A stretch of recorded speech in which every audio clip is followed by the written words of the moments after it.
Hi friends, it's Miss Amy. I thought I would show you guys how to do two different ways that you guys can make marbling paper.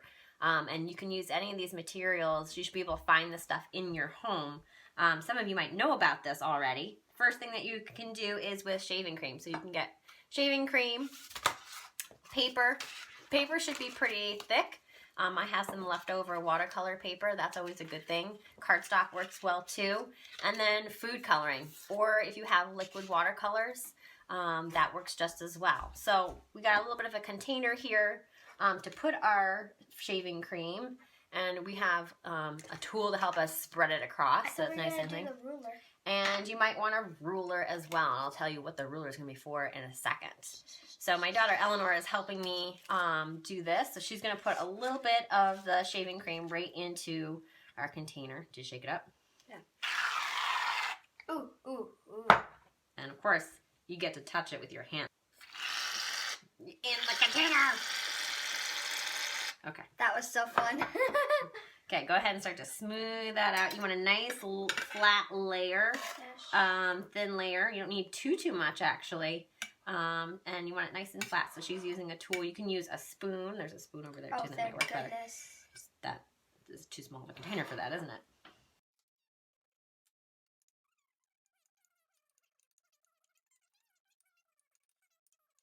Really messy.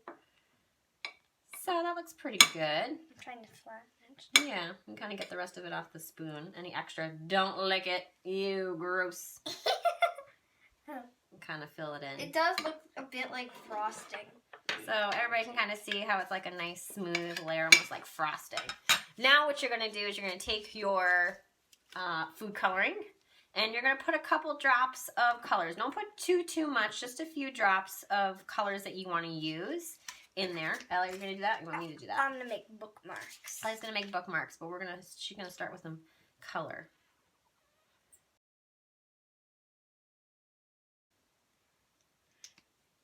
Don't you like swirl it around a bit? What happened to my tool? What happened to my stick? I brought a stick, but I guess it doesn't matter. Here, let's use this. Okay, you can use a popsicle stick. You can use like barbecue skewers like we're using here.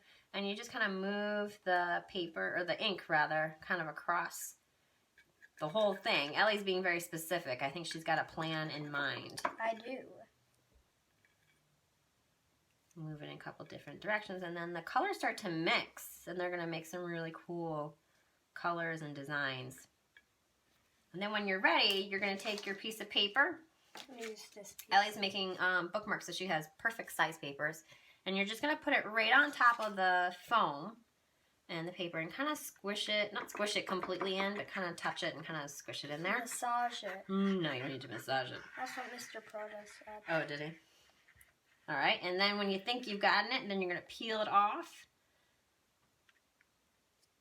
So people can kind of see it's got stuff stuck all over it. We need to get that cream off of it, otherwise it's going to make the paper super wet.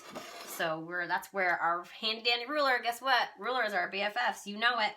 And you're just going to take it and swipe it right off, and your design is right there on your paper. Whoa, super cool. So you can keep, putting more paint in there, more ink in there if you'd like, or you can print again if you want to on whatever you have there. I think there's plenty of room here. She could put some more drops of colors and make some more designs and go on it. So that's just with shaving cream and food coloring. And we're going to show you a second way to do that in a second. So our next one that we're going to try for marbling technique is using oil and water and food coloring. So in these containers here, I have a few dots of food coloring that I put into some small containers that I can put a top on, and I'll explain why. We also have some vegetable oil, and you're going to add a little bit of that to, not a lot, I think I'm going to add a little too much, to your coloring. And this is why it's good to have containers that you can put the tops on, because I think what works best is if you close the top and then you kind of shake them up so the oil and the color kind of mix together really well, and that should work nicely for when you do your marbling. So this is a little bit of a science activity as well. What happens when oil and water come together? And you might already know the answer to this. Do they mix? Do they stay together? Or do they separate and kind of become their own thing? We'll figure that out here. So again, you'll probably want another kind of container. I'm using like an old baking dish. You can use this, and you're just gonna add a really thin layer of water, like maybe no more like than an inch deep. I'd say maybe even less than that. So I'm just kind of doing a light, small layer of water in there, if you can kind of see. So just barely in there. And then you can take a water dropper, or you can even take a spoon, or you can very carefully kind of just drip in some of the color that you have right on top of the water. And if you notice, what's happening to our colors is they are not mixing in the water, but they are kind of staying right on top on the surface. So this is going to be a slightly different effect than with our marbling than what we just did with our shaving cream. And to be perfectly honest, I haven't tried this one yet, so this is totally a new experiment for me too. So we're all in this together. So I'm just going to add a few drops of my colors, and then I suppose you could probably take your tool and try and kind of like put them together, but I'm just going to let them stay. And then you're going to get your paper again, and you're just going to put it right on top. Kind of dap it. And then take it from the corner.